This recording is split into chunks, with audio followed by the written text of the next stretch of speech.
Okay, this is not a student revision workshop. It's just I'm using the same slide. So welcome to this session 2 with you guys. My focus very much being on developing AO3 in particular, in short answer questions. And because we've just got the hour, I'm almost going to try and split that into 2 halves, where we'll look at some short answer questions, and then we'll look at some 8-mark questions, and that will hopefully tee up Sunday's session where I can do more on the 8s and build it onto the 15s. When I was speaking to Ed, why I wanted to do this is probably summarized on the slide there. I know it's taken from 2019, but it's a really good way of summarizing it, particularly when I do it with students, about what happened in that last set of public exams. So we can see that obviously your 2 papers are divided quite equally. So knowledge, application and evaluation. And what we see from those emojis is, on the whole, knowledge by the students was done quite well. But one of the things I'm probably going to do with you guys today is that was possibly to the detriment of the other 2 things.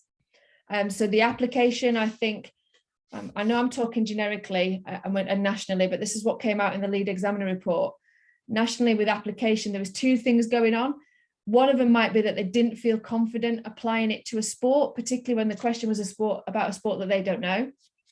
So that a lot of what I try to encourage with students and teachers is that they do a breadth of sports, and they're always revisiting lots of sports that AO2, and also might have not felt really comfortable with the command word explain. That's very much an AO2 command, and the description that goes with that is that you have to give purpose or reasons. And I think sometimes they didn't develop it that way to give that purpose or reason. And then you can see that AO3, it's got a little bit of a box around it because that was really very much the development area, hence why it's going to be the focus of this session today. In 2 ways, really. Do the students recognize that the question is targeting AO3? And then what's the strategies or potential ways of making sure that they do address that command? And I think what possibly happened in 2019, and I am being a bit presumptuous, is a lot of our lessons probably are where we do a lot of knowledge and some of the AO2.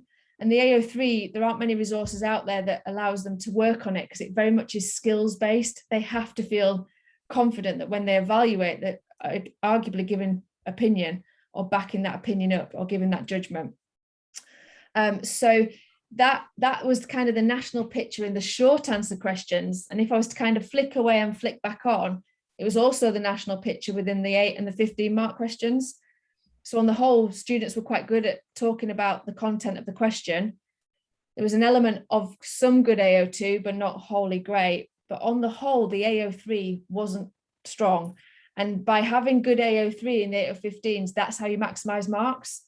So the end of this session, we will look at an 8, and a lot of what I will be talking to you about is how do we make sure we keep the knowledge to a summary, a starting point, and make sure that everything that's in that, most of what's in that 8 and then 15s when we talk on Sunday, is largely AO3. So that's kind of like a kind of big picture type thing. I know, Ellie, you've just mentioned this, so I want to just kind of do some work on the command words. And I'm wondering, Ellie, did the thing you've just done in department, did it look? I'm just transitioning between. Did it look like this, what you just did in the other department? Yeah. Did it? Oh, it was slightly different from that. It was the one where you had them and then you had to drag them into 3 boxes, whether it was AO1, AO2 or AO3 words. Okay, so this is slightly different. And I think what I'm doing with you guys now is definitely not testing you, but I'm modeling what I would do with students when I'm kind of doing a little bit of exam work with them. So I haven't picked all the command words. I've been a bit selective, but they're the ones that we see used the most within the papers. So it's not the full list from the website. It's just a small subsection of them. Do you guys, I'm not testing you, but do you guys want to hazard a guess as to which letter? So these now match with the description on the right. Do you want to try and guess which letter goes with which number? And it doesn't matter if we get it wrong.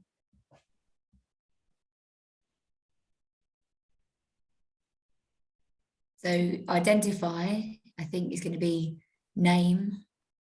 or otherwise characterize. Yeah, and that's interesting because that's the one the students tend to do first. And I think the AO1 commands are very self-explanatory. Their description are very much about them recalling, retrieving, understanding that knowledge that they've learned. So there's one more knowledge one on there. Does anyone want to guess which one it is? Is it outline and set out main characteristics? Cool, absolutely, yeah. So getting there. They're the two. I'm not gonna, like I said, we've only got an hour, so my focus very much wants to be on AO3. But this is just reminding the learners that during the exam, it's a good way to look out for the commands. I don't know if you do something currently, but some centres I'm working with in the UK, there's a real mixed bag of ideas, but they have 3 colours for AOs, and I should have perhaps said that on my slide. My colour code happens to be green, yellow, blue. Do you guys have a colour code? Ellie's nodding. Yeah, same. Same. Sophie? I was actually just reading Nina's comments. I didn't quite listen to what Oh, she was sorry. saying. I was reading her thing and checking what she was saying against Oh, it. she's put E2. I was just asking as a school if you've got a colour code For command words. for the assessment objectives. Yeah, you know, like on my previous slide, it said green, yellow, blue. Yes, we do when setting out questions. Yeah. Okay, and Lee, you were nodding as well. What? Oh, sorry, Sophie. Sorry. Go on, carry on. Yeah, I just, as in, because I'm new to this school, but I in previous years for like GCSE when I'm marking, use colour codes to sort of mark their answers to highlight where they've put A1, 2 and 3. And have you got a specific colour code you use? I normally go green, amber, red, I think. Well, it depends on the highlighter, but yeah, or pink for AO3, like a traffic light system, basically. Yeah, that's a really common one I come across in the UK. I think some of the conversations I've been having with departments is they're all doing something slightly different, and they've all kind of come together and thought, well, actually, let's have a consistent approach. Let's all use the same colours. But what they're trying to get their kids to do is through the paper, when they see an AO1 command word, then they do it in that AO1 colour likewise for AO2, likewise for AO3. Something I'm going to talk to you about maybe Sunday, if not today, is something called the book approach. So the B stands for box, and that tends to go with the AO3. The U stands for underline, and we normally make that the AO1. And the C stands for circle, which is the AO2. I've applied book when I've done work with students and teachers to the 8 and 15s. The reason I'm sharing it with you now is those centres that are using book, I think have then started to deploy it in short answer questions as well. So their learners, rather than doing the pick up, put down with the highlighters, if it's an AO3 command, they encourage them to draw a box around it. If it's an AO2, circle. If it's an AO1, underline. And I think that's come from some of the feedback that's come on in previous years around, do those students know, one, what assessment objective is being asked of them, and then secondly, which is what this resource is linking to more, what they've got to do with it, what's the description of it. So thanks, Nina. I've got the chat open now, so I saw that you went for E2. Anybody else want to try one of these last Can I just go back to before? Yeah. So Lee, you was just saying that when you mark in different colours, so that helps the students identify where they've picked up their 1s, 2s, 3s, etc. Mm-hmm. That's interesting. Yeah. We don't mark with different colours. We do something similar to this book, where we get them to highlight the kind of like command words, the sport, so they know where, the application and context. Do you do that within the question? Yeah, within the question. So I think what Lee's doing, I'm glad she's on, because I'm a bit of an advocate of it as well, is she's suggesting that when they've done their responses, that your way of marking is, rather than lots of ticks, is that colour code system. We also we write AO1 where they would have, so like a tick in an AO1, so they can, or an AO2 or an AO3, to see what that tick in effect is awarded for. Yeah. I often get things thrown at me at this point, so it's quite good that I do this now in the virtual space, because I appreciate that the colour coding can be quite time consuming, but I think it developed from some of the AQA examples were colour coded. from a personal perspective, I was finding that I was working with schools, teachers or students where they couldn't understand why they might have 20 ticks and they've only been given 4 out of 8 or 3 out of 8. Mm. So the colour code removed that confusion and allowed them to see visually, right, I've got some knowledge, but it's all knowledge. So I'm obviously only getting 2. Oh, actually, I'm full of blue, I've got some green, but I've got a bit of yellow missing, because the 8 and 15s are very much marked holistically and marked in terms of how they best fit the descriptions in the level descriptors, which I'm coming on to. And I'll share an example of how that looks as well, Sophie, so we can perhaps pick up that conversation again then. Yeah, brilliant. Oh, so back to this then. Do we have any guesses where these last 4 go? D, evaluate, is that 3? Strengths and weaknesses of an idea. That's so fascinating that you've done that. And it's fascinating, Lee, because a lot of students do this. They always get evaluate and discuss mixed up. So for the purpose of the recording, I'll leave it there and I'm going to put discuss there. What about these two? I think you heard me mention explain earlier when I was talking about our yellow AO2. Analyze be number 4 and explain be number 1. Yep. So just so you see how this resource works, it's quite useful to do either with department training. I do it a lot with students and I revisit it frequently because I guess I'm trying to embed that by them knowing this by the time they get to the exam, it'll really empower them to think, right, the examiner has asked me to discuss. So I have now got to give both strengths and weaknesses to the idea. That's really, really interesting that you got those two. You said that because the students get them slightly mixed up as well. On here, you have got discuss, evaluate, analyze, and justify, which are all AO3 commands. And hence why I've populated them in the resource, because that's our target area. So sometimes with the evaluate, I'm just reminding them that they've got to form a judgment, and that could be a positive judgment, it could be a negative judgment. It doesn't need to be both. A lot of students think that they have to give both sides of an argument, and that's largely discuss. And then you've got justify, support a case with evidence, and also analyze. I can send you the link for this as well. If this is something you want to do with students, I'll send it on to Ed so he can send it out. What I do at this point, and particularly those that are new to the qualification, you might not know this, but I then remind learners that in the 8 and 15s, the 2 commands that the examiner will ask about will either be evaluate or analyze. So all 8 and 15 mark questions either assess their ability to make a judgment or assess their ability to put the information into the right sections and identify the characteristics. So there's quite a few things going on with this really simple mixed match activity. And the final kind of bit I normally say is those 2 commands. If I'm working with learners at this point, a lot of them will say to me, I don't like analyze, I find that the hardest. I try to flip that a little bit and say, well, it's not the monster I think you think it is. I believe evaluate is slightly harder because they really have to give opinion, they have to back that opinion up. And with analyze, I just draw them to the identify in that description. And we've already realized that identify is an AO1 command.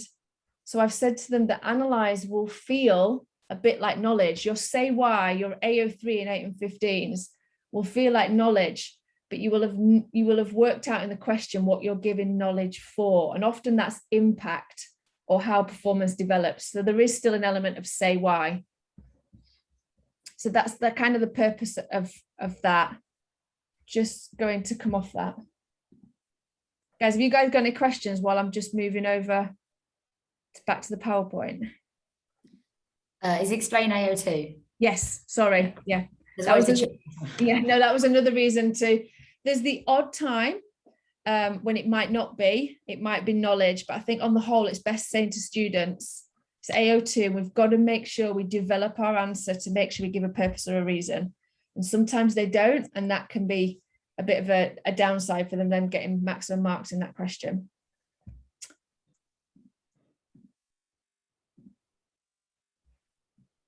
Oh, this is, we don't have to worry too much about this one. This is when, if I am working with students, I've just introduced them to 3 different contexts to remind them that their questions will always have a context. I don't know if you guys, can you see a link to the 3 names, Miguel, Robbie and Samantha? It's linked to a Netflix series. Oh, the students look at me like that as well. So I think I need to mix up my resources. It's from Cobra Kai. I'm a bit of an 80s child, so I love Karate Kid. Oh yeah, I love Cobra Kai as well. I'm glad. Oh, there you go then. No, it's not just me. I know we developed some of our discussions then into the 8 markers already, which naturally happens, but I just wanted to spend, like I said, the first maybe 10-15 minutes now talking about those short answer questions when it's an AO3 command. Because if you think back to my little emojis, that was the target area. Those are the questions where in 2019, and I was involved last year and the year before with some centres, and I saw the same things occurring. I think what students are doing is maybe putting too much knowledge. And we want them to use that knowledge to address that command, because the mark scheme will always be looking for AO3. So if I kind of divide them up one at a time, I thought we could do evaluate first. And this on the side here, wires, is more of a teaching and learning strategy. It's a scaffolding approach. Have you guys used it or seen it? Mm. All right. Okay. So if you can see here, look, I'm not in 8 marks. I'm on a 4-mark example, which evaluate tends to be. So we can see we've got a question here, evaluate the impact of altitude training for a road cyclist. So it's linking back to our character, Miguel. I'll be honest with you, this is not me saying to you now you've got to use this. It's just a potential strategy to maybe develop in your classrooms to work on the skill of making a judgment. So the wires, as it says there on the slide, stands for when, it leads to, resulting in, eventually causing, so I kind of almost want you to imagine I'm now doing this with students. And what I'm saying to them is, we don't want you to tell us everything about altitude training. You're not being asked that. The examiner is actually doing the higher order question. So this AO3 is the more challenging of the 3. And he's saying to you, right, you've learned about altitude training and I want you to form a judgment about whether that's good for Miguel or not. So what the when does is almost is the sentence starter, but stops them going into knowledge. And having been an examiner, I know what learners do. They think at this point, I better just give some information so I can show the examiner what I've learned about altitude training. So what wires does is it builds on that scaffold to make them use that, but develop that judgment. So if you don't mind me doing it like this, but I want you to almost imagine I'm stepping across my floor in the same way I'd probably step across the floor in front of the students. So it's developing those connectives, which essentially is what the IAS bit is. So it might sound something like, when a road cyclist goes to altitude training, it leads into an increase in stimulation of EPO, resulting in more hemoglobin, more red blood cells, and a higher aerobic oxygen carrying capacity, eventually causing the ability to train at a higher intensity for longer, so that when he returns to sea level, he can race with quicker times. Now, I know I did that really quick, and hopefully if this is something you want to try with your learners, it probably is a good thing, because they all get stuck at it leads to. And I obviously applaud then or celebrate being stuck, because I say, well, this is a good thing now, why we're going to try and continue to use this scaffold to get to that judgment. The E and the S, you can see I really linked it back to the sport. So I'm also saying at that point, we've got to know what road cycling involves, because we want to make sure we're making that judgment based on that sport. I'll be really honest with you, this is the point where I might say to a group of A-level students, right, who likes this? And I do get a bit of a split in the room. Some that are like, yeah, I'm going to give that a go. Some are like, no, that doesn't work for me. So I'm kind of sharing that with you, because I don't think it fits everyone, but it's just a potential idea to really remind them that this question is going straight into judgment. The marks are only available for AO3. I'm interested to hear your thoughts on that, because there's only a few of you. What do you think about wires? I like that because I've done that thing in the classroom where you step across the room and I'm all like, so when, but that gives a kind of like you said, like a scaffolded way. And each one is different. Because I feel like they sometimes they'll go to when and they'll go straight to so. Mm-hmm. They'll miss out those 3 points and then they end up, that's where they get like a 2 out of 4 rather than a 4 out of 4. So that kind of really forces them, encourages them to break down the answer into 4 marks. I agree. And actually for you and Sophie, you've got so much content for you guys in terms of section C where you can really do a lot of this with. It's not as easy actually in section A because section A is so right and wrong, I suppose. It's the physiology, it's the anatomy. There's bits for you, Ellie, I think, where you know, like feedback and guidance, types of transfer where wires works really well. Yeah, my kids would work well with this because they're very cautious. They're very scared of getting it wrong, and therefore they waffle with the knowledge because they don't want to get it wrong. Whereas something like this naturally leads them along that pathway of giving deeper understanding. 100%. And I think when I first used to do this, if I'm honest, I did it with GCSE. And it's only when I then started to do it with A-level students, I saw that almost light bulb moment in them that I need to have a little bit of flexibility here. I don't just need to learn my knowledge, but I need to practice developing it further, like you say, and trusting that that's okay. It's quite hard for them when I see a mark scheme though, because that's why it says at the bottom, accept any other suitable evaluation points. Normally by the time it gets to you guys, that has been captured on a mark scheme. But if they start to make some judgments and you think they're valid, I think you guys should be awarding them. Oh, Nina's supporting us as well in the chat. All for writing frames. Yeah, me too. What I should have perhaps said actually is sometimes after the so, I put it back on them in terms of it's really good practice to do a however. So even though we've probably maximized marks, I think from a teaching and learning perspective, it's good to have that final connective. It just doesn't spell out wires very well. So I add it on. It's quite common though that I will say, right guys, however, come back at me. And a lot of them will say, it's really common that they'll say, well, it causes sickness. So that's when I have to go back to them and say, awesome, it does. However, this is a judgment. So why is that a bad thing? You know, so you still continue on that development of hopefully they're then going to say, well, if he's sick, he might get detraining or he won't be able to train, or that could impact other fitness components. So it's a really good mechanism for developing those ideas. I'm not going to make you do that, but just so you see, I've picked another section A.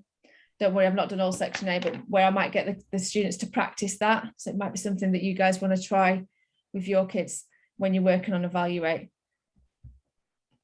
That document that I sent through at the start, so I'm now going to pop it on the screen.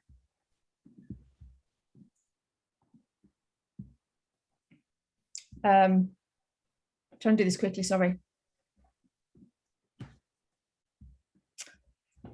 This is now, so that's kind of Evaluate dealt with from a short answer question perspective. You can see here, we've now got a question where they've used the word justify. We've got that twice. Oh, and then we've got a discuss question. So I haven't put the section B one in here, Ellie. So why don't we all look at this one? Because Sophie and Lee, you will be teaching this. So you can see here, we've got a question using Lance Armstrong as a context, and they're being asked to discuss the effectiveness of drug testing procedures in attempt to free sport of drug treats. So what we wanted students to do is think, right, discuss is AO3 only. So I'm only getting marks for AO3, and that's highlighted here.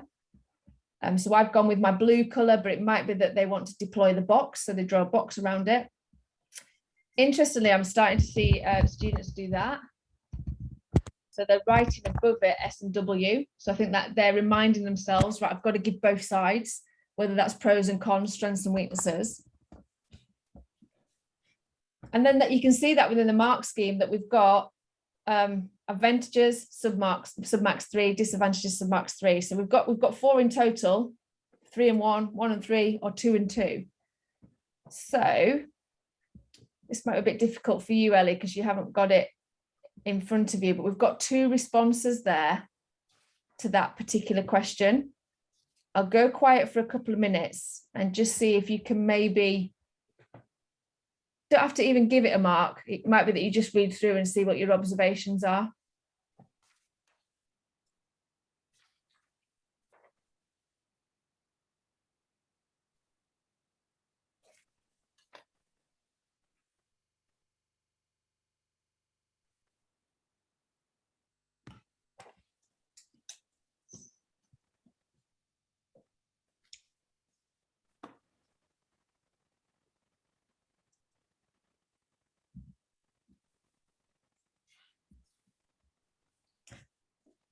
Nina, just to let you know that this document was sent through from Ed, but I'm guessing in your current context, you wouldn't be able to have the paper in front of you anyway.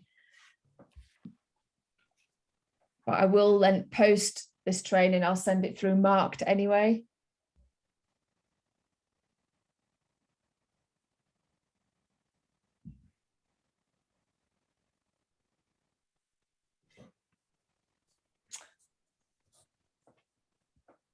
Lee, I'm probably going to come to you because I think you've got the paper and you've got the mark scheme. Yeah.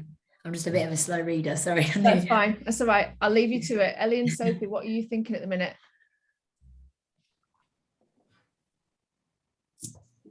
I don't know. It's hard for you because you can't see the mark scheme. Oh, sorry. Focused on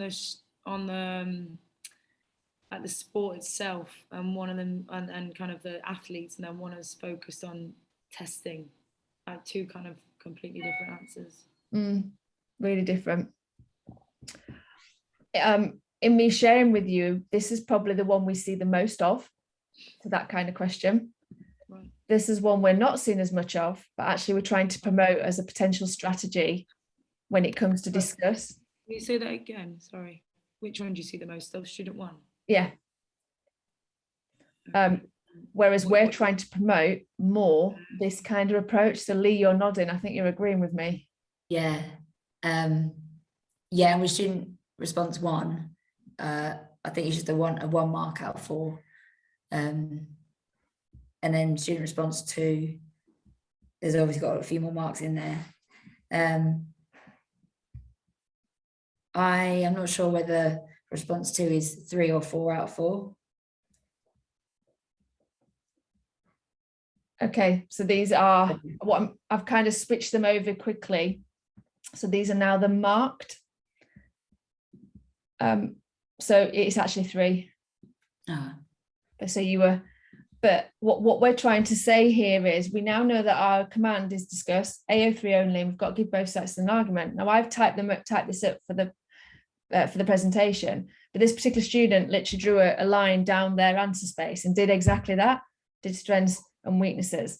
And that's kind of one of the things I'm trying to promote with students. They can do a horizontal table, they could do a vertical table, they can use bullet pointed sentences. And I go back to what you said, Ellie, that you've got some students that at this point will probably want to be given the knowledge about the drug testing procedures, but we're not asking them to do that. We're asking them to use that to say whether they think it's effective or not. Give the good things about it, and then what's not good about it. What this one does is obviously starts talking about knowledge. So what drug testing involves. It did get a mark because it says that but possibly encouraging other athletes to use drugs.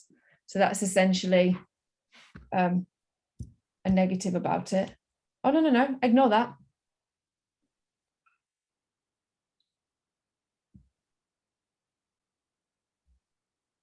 So long term was this. But yeah, sorry. Had not been tested, you would have always been treated as a clean athlete, but possibly encouraging athletes to use drugs, which makes it unfair. So that's a negative. That's a disadvantage, but it's just one. However, drug testing is expensive. Well, that's another disadvantage. What's the impact of that? Why does that make it a weakness? Whereas, so that we still can't get a mark for that because we need the why. Whereas what this student's done is really divided up and gone for that 2 and 2 approach. Why do you think this one didn't quite get the marks? The drug always seems to be behind the science, and therefore so much money is used in testing which could be used elsewhere. It appears a bit harsh, but That's the one I was unsure on. I definitely given a mark for the other points, but I wasn't sure if that was a mark or not. Is it because that's what it's there for? Is it a bit vague saying it could have been used elsewhere? It's not Yeah. specific enough. Yeah, this seen as a really generic term. So they were almost saying, well, yeah, valid point. So much funding goes into it, so much investment. Where else could that investment be used? So if the learner had said into facilities or grassroots sport, it would have accessed full marks. But I still kind of share it with you because it's the strategy that they've used, because they're meeting that command of discuss, giving kind of both sides of the argument. And I know, speaking to teachers that now trying to encourage their students to do this, I mean, they can't make them do it, but they are finding that they're waffling less and they're going straight to the point, and they're missing out the knowledge, which we want them to do because the marks are available for AO3. So are you suggesting, like, literally in their exam paper, they kind of make a table or columns or whatever? Yeah, I am. And sometimes I say I have to go careful because I don't want them to think that they have to do it. But I do think another element that came out of 2019 feedback is time management's an issue. Like, they've got 6, 8, and 15 mark questions in total in one paper. So anything that can allow them to get onto those early has got to be a good thing. And I think there's an element of this in here, in that the pace, this can quite be pacey rather than writing so much. And a lot of what they write is knowledge, and then it doesn't get marked. My point for justify when you get this through was a very similar one, in that, well, why don't they use bullet pointed sentences? So often a justify question will be 3 marks. So why don't they do 3 bullet point sentences, but be reminded that they've got to support the case with evidence? So the question will often be, it'll be a statement of some kind, and they're then backing that statement up. They're saying why. We see for justify, they think they've got to give a however, but that's not the case. They're just backing up the what's been said. It's almost been stated already. So the one that you'll get through, there is a section B one, sorry, is about justifying autocratic leadership style, which is from your section, Ellie, but in year 13. So these are just snippets of ideas, and you'll see when you get it through, is it just goes through how that learner's done it in kind of that bullet point format and being able to access the marks. Right. Sorry, guys, I did that really quickly because I do want to spend a bit of time. Forget how quickly these hours go. Cool. So the real key learning there is discuss. Can they think of a strategy of vertical, horizontal, justify, knowing that they're supporting a case with evidence, bullet pointed sentences maybe, and then that evaluate the use of wires as a potential scaffold. Which leaves me on to do some work now on the 8 markers, which will tee up quite nicely for Sunday when we'll do some more on the 15s. What are you guys currently doing with the 8 markers in terms of structure? Just because I can make this relevant. We're using the, Ed showed me the other day, the FAIR model. You mentioned that to me. Yeah, remind me how that goes. Fact, That's apply, right. Impact, repeat. Yeah, you did tell me about that. I'm just writing it down. Okay, Ellie and Lee, anything similar? So we have a plan. They have like a plan that they're supposed to fill in whenever they submit their 8 marker. Okay. Most of them don't hand it in, but when they do, and they plan it appropriately, they tend to score much higher. So it's a habit thing for them. We've just been doing loads of talking about it at the moment. They're just, I don't know what it is. They're just really bloody bone idle at the moment, these kids. It's 12 and 13. And so this is really great timing for us, because we were just like, what? It can't be all of us getting it wrong. What can we do to like give them a bit of a kick up the you know what? And this is just the sort of stuff we need. I had a similar conversation with a teacher this week as well. I'm wondering how much of that is, sadly involved to remote learning and what was going on during the pandemic. Just find it really hard to kickstart them and get them going. Lee, what about you? Anything that's happening? I know you're new to it. This will be really useful for me because I don't use a particular structure. I just highlight the AO1, AO2 and AO3 so the students know how many marks are in each section. So there's nothing exciting at all. That's fine. That's cool. I just meant, well, what I'm about to present is kind of what I encourage. It's very similar, Sophie, to what Sophie's saying about FAIR. I've kind of used just our KAE again, linking it to our knowledge, application, and evaluation. And I've used the rhyme, know, apply, say why, in terms of a structure. And it's a nice rhyme. It sticks with them. It's one that they can remember. It's meaningful.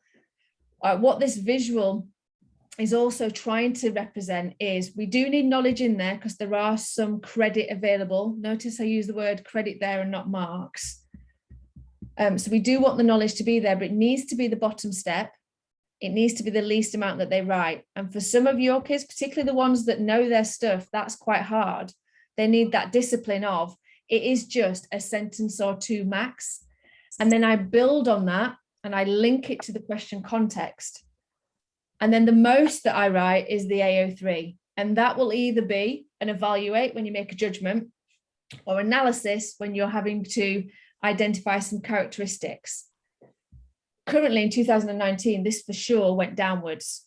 So the responses were dictated by knowledge, a little bit of application, and not much of the AO3. So we're trying to flip that. Now, before I come off this, I think I'll pop them in the chat as well. 2 terms I use with students.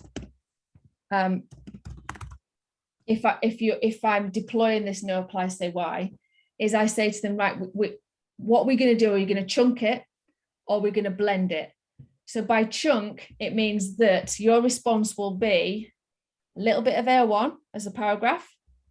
Next bit will be AO2. Next bit will be AO3. So essentially you've got 3 sections, 3 chunks to your overall response. Nina's just put in there about P. So I used to use P, Nina, and this is almost like a rebrand of it to make it fit to the AQA assessment objectives. But you're right, we almost want that impact on the end as well. Now, if we blend the opposite of that, which I'm more of a fan, is where you take one particular knowledge point, you build it through know, apply, say why, and then you go back again, which is why, Sophie, I really liked your FAIR, because I think that's what FAIR is saying. Fact, apply, impact, and then repeat. So it's causing that blend approach.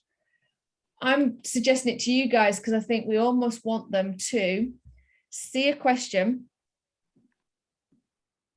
plan it using book. So I was a bit ahead of the game earlier in the chat. I mentioned book to you.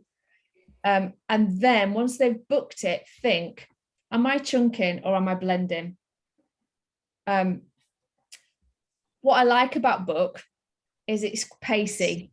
It's something they can do in the exam, and it shouldn't take them any more than 30 seconds, particularly if they're well rehearsed at it, which I'm almost suggesting might be something you want to try with your learners. So on this questionnaire, it's quite a wordy question. It was from 2018. So it's just showing you how book has been applied. So analyze is the command word, so that's been booked. The factors affecting VO2 max are the knowledge, they're the bottom step. And then the context in this instance was the fact that it's about Chris Froome and that he's got a really high VO2 max. You'll also see I've almost done a 4th step by putting in blue the effect of performance. I'm still working on this, if I'm honest, guys, because our 2 commands we know now are going to be either evaluate or analyze. And our book is a 3-step process. With analyze only, you almost need that 4th step. You need to think, well, what am I identifying the characteristics of? What is my say why? So with analyze, I then say to the students sometimes, right, it's analyze is the command. What are we identifying the characteristics of? So they've got to look somewhere else in the question and think, well, in this instance, my say why is what effect that will have on performance. What's the impact? I know lots of centres now that are insisting on this as an approach. One of which fed back to me, which I thought was fascinating, that they got some scripts back because they'd got a few A's and B's and they couldn't understand why in a couple of the questions they'd not done as well. And they actually realised that in those questions they'd not booked it, which I thought was quite fascinating, because I do think it sends them onto a little bit of a structure of what's my no, apply, say why, how am I now going to approach this?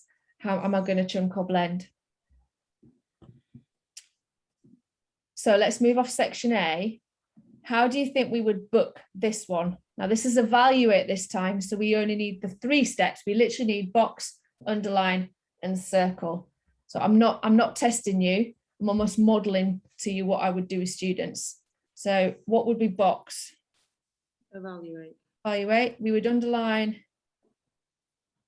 What was it, underline? AO1, wasn't it? Yeah. Masked and distributed. Yep. Awesome. And then we would circle what's the context. Beginners, basketball. Yeah. We don't need that 4th step because it's evaluate. So we now know evaluate is a judgment. So essentially we're making a judgment about those type of practices when working with a group of beginners. Now, if wires worked for you, I then often revisit wires here and I'll say, well, let your AO3 at this point, use your wires. Use it leads to, it causes, it results in, and use those kind of connectives because they're quite powerful and allow you to develop that AO3. So completely agree with what you've said.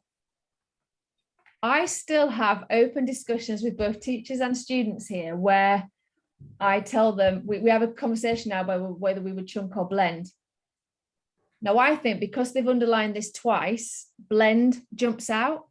There's 2 things there. There are 2 types of practice. So why don't we go, no apply say why for masked, no why say why for distributed. It keeps them really focused, really honed in.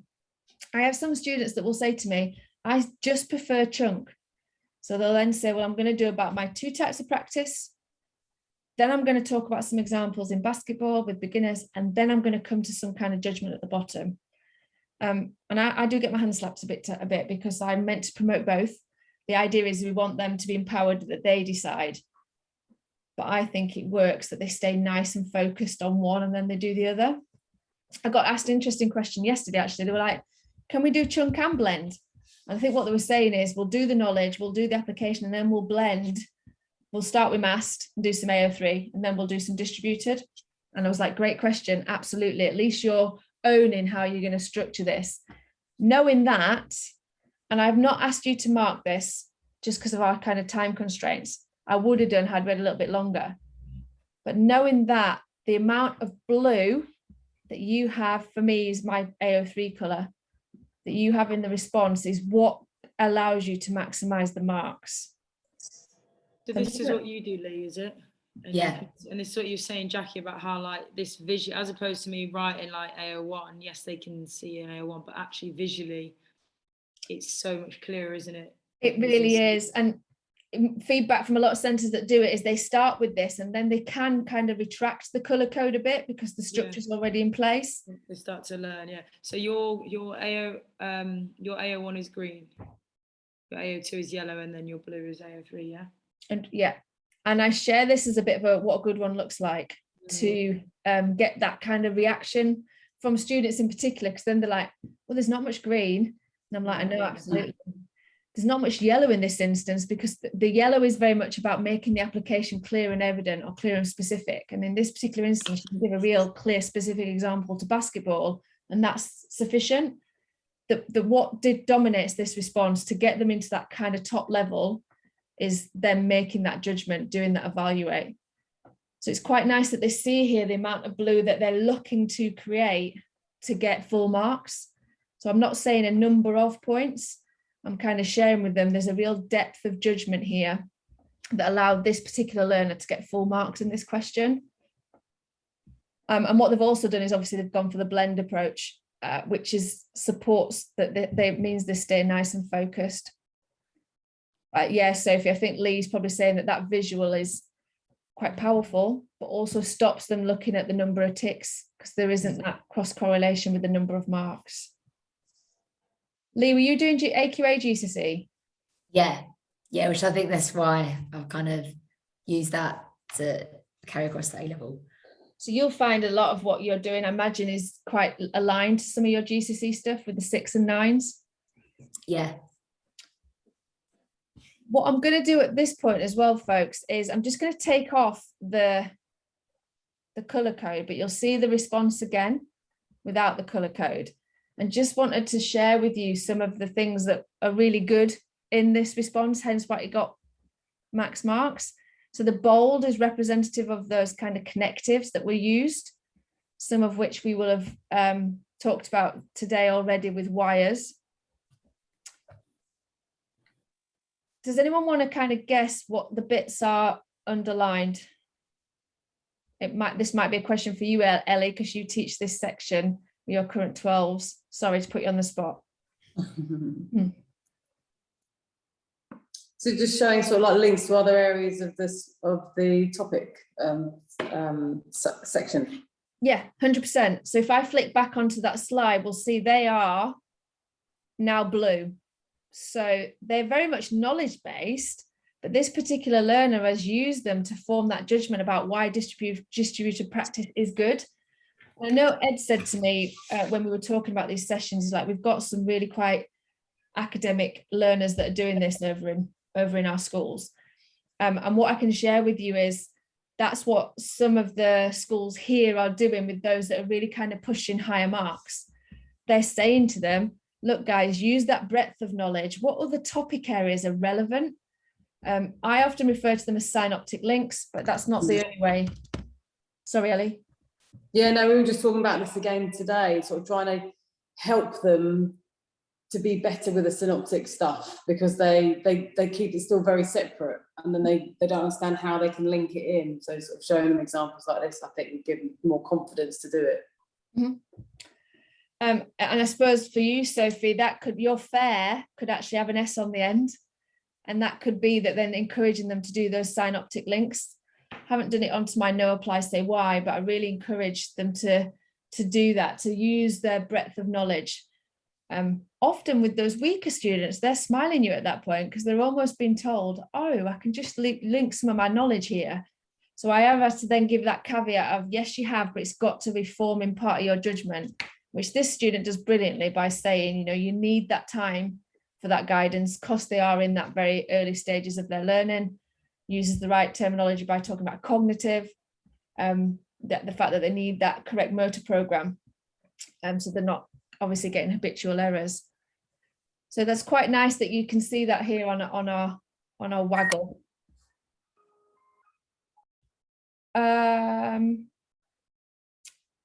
This is Ellie's section again, but it's not quite as easy to book. Oh, she's gone. So Sophie and Lee, over to you. I'll let you read it and see how would you book it?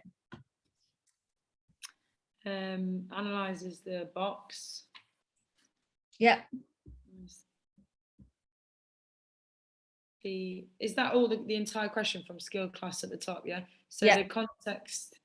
No. So the AO1 is obviously the simple, discrete, self-paced. Yeah.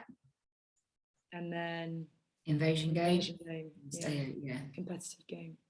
And because it's analysed, we want that fourth step. So what's our say why? What we identify in the characteristics of? The placement of skill in a competitive game. Yeah. Cool. So it was much easier for you, I know, because you're the professionals. But when I do this with students, interestingly, I'm saying that it's not always as easy as it was for our practice questions. So analyse was halfway in the question.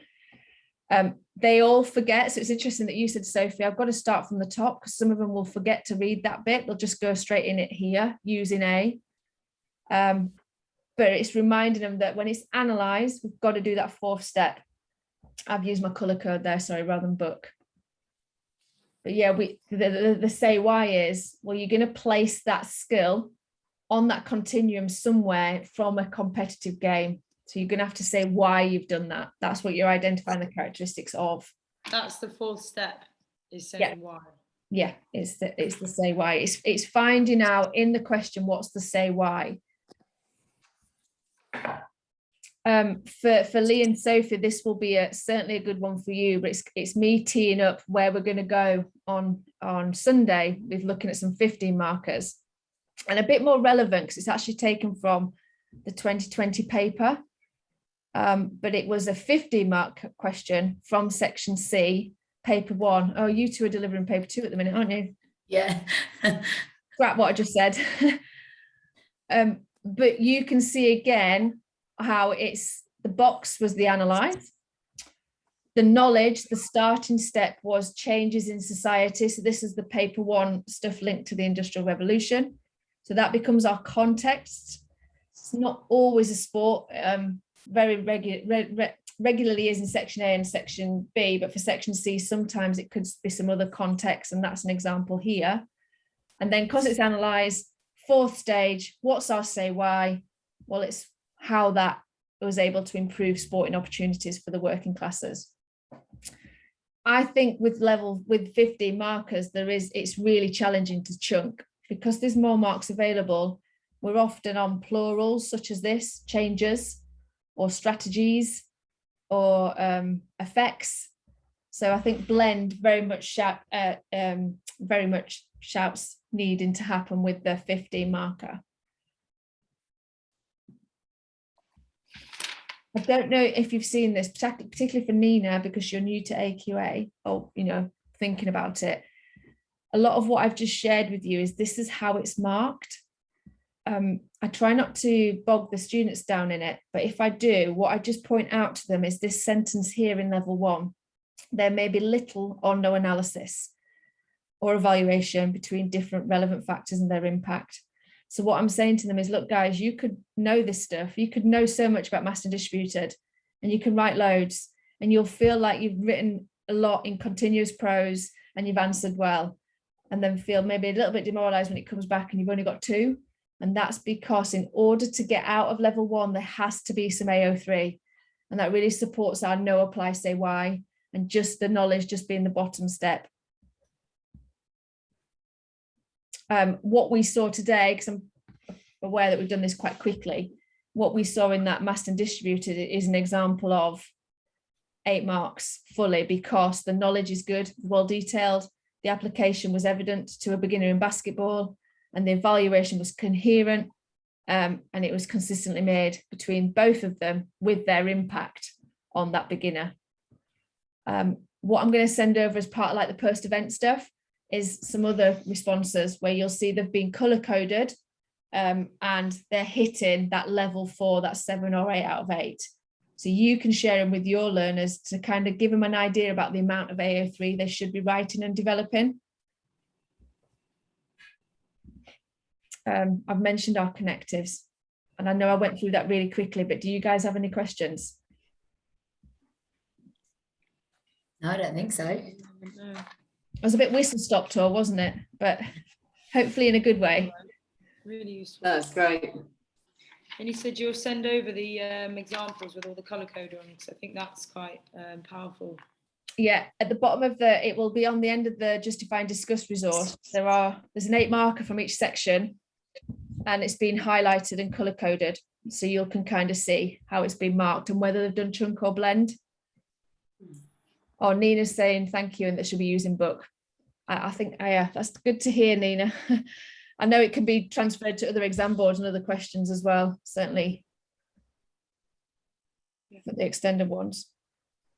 Is it evening time for you guys now? Yeah.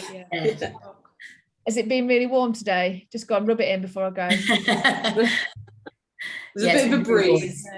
There's a breeze, but was the sun shining? Breeze. Yes, sorry. What's it like there, Jackie? Really grey and dull and cloudy. Oh, no. But I did take the dog for a walk this morning, and I really wrapped up, and I was really warm. We've got a bit of a warm spell at the minute. We're kind of like 12, 13, 14, which for this type of year is quite warm. So I'll take that. Yeah. Okay, I'm going to stop recording if you guys, unless you guys have got any other questions.